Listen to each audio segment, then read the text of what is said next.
పశ్చిమాసియాలో అమెరికా అధ్యక్షుడు Donald Trump రాజేసిన యుద్ధ జ్వాలలు ఇప్పుడు ఆయనకే సెగ పుట్టిస్తున్నాయి. ప్రపంచ వాణిజ్యానికి గుండెకాయ లాంటి హర్మోజ్ జలసంధి మూతపడ్డంతో సహనం కోల్పోయిన మిత్ర దేశాలు ట్రంప్కు షాక్ ఇస్తూ చరిత్రలో మునుపెన్నడూ లేని విధంగా ఒక సాహసోపేతమైనటువంటి నిర్ణయం తీసుకున్నాయి. అమెరికా లేకుండానే సొంతంగా రంగంలోకి దిగాయి. ఇంతకీ ఆ 40 దేశాల కూటమి వ్యూహం ఏంటి? ట్రంప్ను పక్కన పెట్టి వారు సాధించాలనుకుంటున్నది ఏంటి? ఈ అంతర్జాతీయ సంక్షోభం వెనుకున్నటువంటి అసలు కథ ఏంటి తెలుసుకోవాలంటే వాచ్ ది స్టోరీ.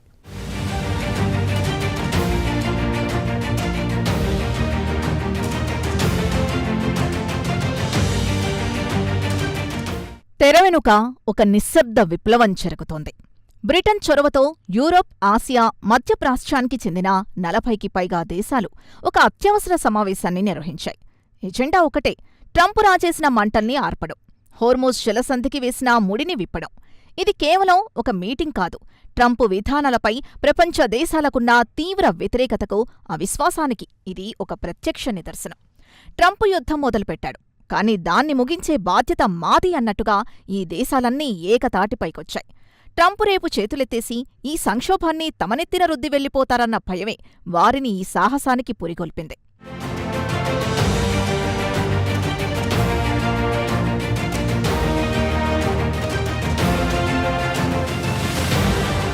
ఈ సంక్షోభానికి పునాది వేసింది భయం, నిస్సహాయత. అమెరికా ఇరాన్ యుద్ధం కారణంగా ప్రపంచ ఇంధన సరఫరాలో 20% రవాణా అయ్యే హోర్మోజ్ జలసంధి మూతపడింది. ఇజ్రాయెల్, అమెరికా దాడులకు ప్రతిగా ఇరాన్ ఈ జలసంధిని దిగ్బంధించింది. ఫలితంగా ప్రపంచ ఆర్థిక వ్యవస్థకు రక్త ప్రసరణ ఆగిపోయినట్లయింది. చమురు ధరలు ఆకాశాన్ని తాకాయి. ఈ సమయంలో ప్రపంచం మొత్తం అమెరికా వైపు చూసింది. కానీ అధ్యక్షుడు డొనాల్డ్ ట్రంప్ చేసిన ప్రకటన మిత్రదేశాల గుండెల్లో పిడుగుపాటుకి గురిచేసింది.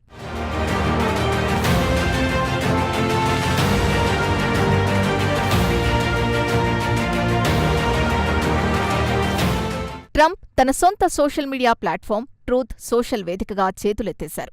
ఆయన చేసిన వ్యాఖ్యలు ప్రపంచాన్ని నివ్వెరపరిచాయి.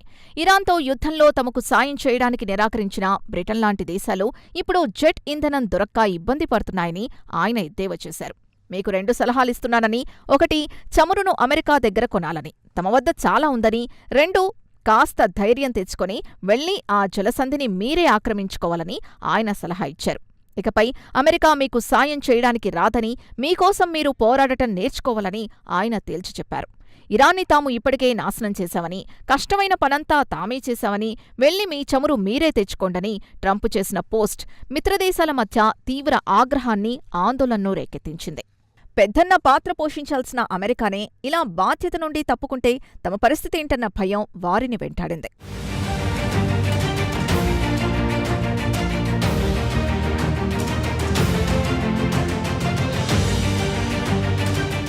ఈ అనూహ్యమైన, ప్రమాదకరమైన పరిస్థితుల్లోనే బ్రిటన్ ప్రధాని కీర్ స్టార్మర్ రంగంలోకి దిగారు. ట్రంప్పై ఆధారపడితే లాభం లేదని గ్రహించి సొంతంగా ఒక కార్యాచరణకు శ్రీకారం చుట్టారు.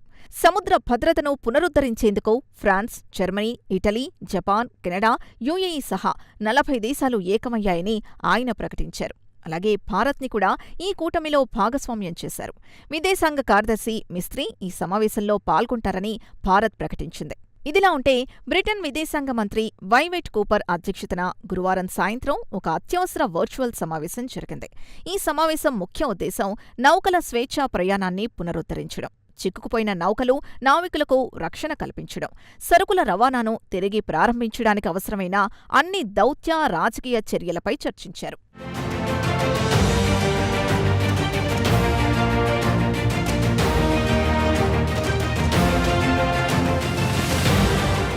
ఇంతకీ ఈ కూటమి గేమ్ ప్లాన్ ఏంటి? వారు కూడా సైనిక చర్యకు దిగుతారా? అస్సలు కాదు. ఈ కూటమి నమ్ముకున్నది ఆయుధాల్ని కాదు, అత్యంత పదునైన దౌత్యాన్ని. సైనిక బలంతో జలసంధిని తెరవడం ఒక వాస్తవికమైన ఆలోచన అని ఫ్రాన్స్ అధ్యక్షుడు ఇమాన్యుయల్ మాక్రాన్ కుండబద్దలు కొట్టారు. ఈ సమస్యను ఇరాన్తో కలిసి మాత్రమే పరిష్కరించగలమని, కాబట్టి ముందు కాల్పుల విరమణ జరగాలని, చర్చలు పునఃప్రారంభం కావాలని ఆయన స్పష్టం చేశారు. ఈ కూటమి వ్యూహం 2 అంచెలుగా ఉంది. మొదటిది ఇరాన్తో నేరుగా దౌత్యపరమైన చర్చలు జరపడం, జలసంధిని తెరిస్తే వారికి కలిగే ప్రయోజనాల్ని వివరించడం. రెండోది, ఒకవేళ టెహ్రాన్ మొండికేస్తే ఐక్యరాజ్యసమితిని వేదికగా చేసుకుని ఆర్థిక ఆంక్షల కత్తిని ప్రయోగించడం. జలసంధి మూసివేత ద్వారా ఇరాన్ ఎలాంటి లాభం పొందకుండా చూడటమే ఈ ఆంక్షల ముఖ్య ఉద్దేశం. ఈ మొత్తం ప్రక్రియలో ఐక్యరాజ్యసమితిని ఒక కీలక భాగస్వామిగా ఈ దేశాలు చూస్తున్నాయి. సాధ్యమైన ప్రతి దౌత్య, ఆర్థిక సమన్వయ చర్యను ఉపయోగించి రక్తపాతం లేకుండా సమస్యను పరిష్కరించాలని యూకే విదేశాంగ కార్యదర్శి ఎవెట్ కూపర్ పేర్కొనడం ఈ కూటమి పరిణితికి నిదర్శనం.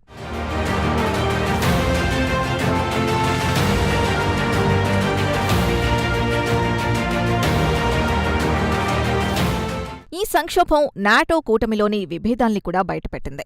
హోర్మోజ్ జలసంధిలో తమ సైన్యాల్ని మోహరించడానికి నాటో దేశాలు ఇష్టపడకపోవడంతో ట్రంప్ తీవ్ర ఆగ్రహాన్ని వ్యక్తం చేశారు. అవసరమైతే నాటో కూటమి నుండి అమెరికా వైదొలుగుతుందని కూడా ఆయన బెదిరించారు.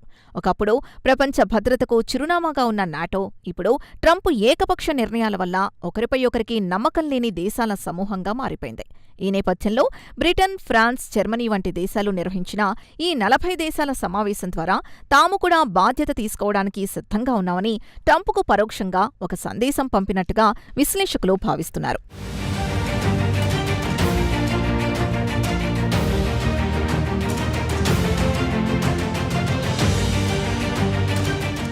ఈ అంతర్జాతీయ సంక్షోభంలో భారత్ పాత్ర అత్యంత కీలకంగా మారింది.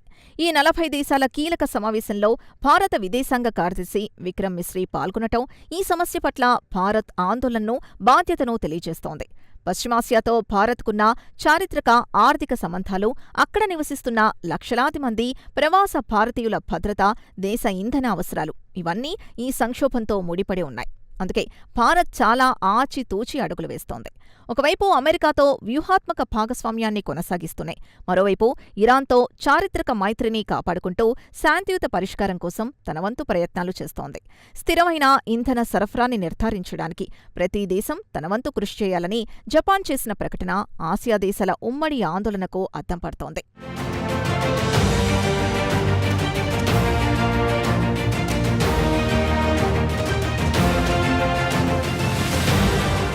హార్మోజ్ సంక్షోభం కేవలం ఒక జలసంధికి సంబంధించిన సమస్య కాదు. ఇది 21వ శతాబ్దపు ప్రపంచ రాజకీయాల్లో ఒక కొత్త అధ్యయనానికి నాంది పలికింది. ఇది అమెరికా ఆధిపత్యానికి పడుతున్న బీటల్ని, మారుతున్న ప్రపంచ సమీకరణాల్ని స్పష్టం చేస్తోంది. ఒకప్పుడు అమెరికా మాటకు ఎదురులేని ప్రపంచం ఇప్పుడు అదే అమెరికాను పక్కకు పెట్టి సొంత మార్గాన్ని వెతుక్కుంటోంది. అమెరికా ఫస్ట్ అనే ట్రంప్ నినాదం చివరికి అమెరికా ఎలోన్గా మారుతున్న వాస్తవాన్ని ఈ పరిణామం కళ్లకు కడుతోంది. ఈ 40 దేశాల కూటమి ప్రయత్నం ఫలిస్తుందా? వారి దౌత్యవ్యూహం ముందు ఇరాన్ తలొగ్గుతుందా? తన మిత్రదేశాల తిరుగుబాటుతో ట్రంప్ దిగొస్తారా? లేక తన అహాన్ని చల్లార్చుకోవడానికి ఈ సంక్షోభాన్ని మరింత ముదిరించి ప్రపంచాన్ని ఒక పెను ప్రమాదంలోకి నెడతారా? రాబోయే రోజులో అత్యంత కీలకం. కాని ఒక్కటి మాత్రం స్పష్టం: ప్రపంచం ఇకపై ఒకే ఒక్కడి పెత్తనాన్ని సహించడానికి సిద్ధంగా లేదు.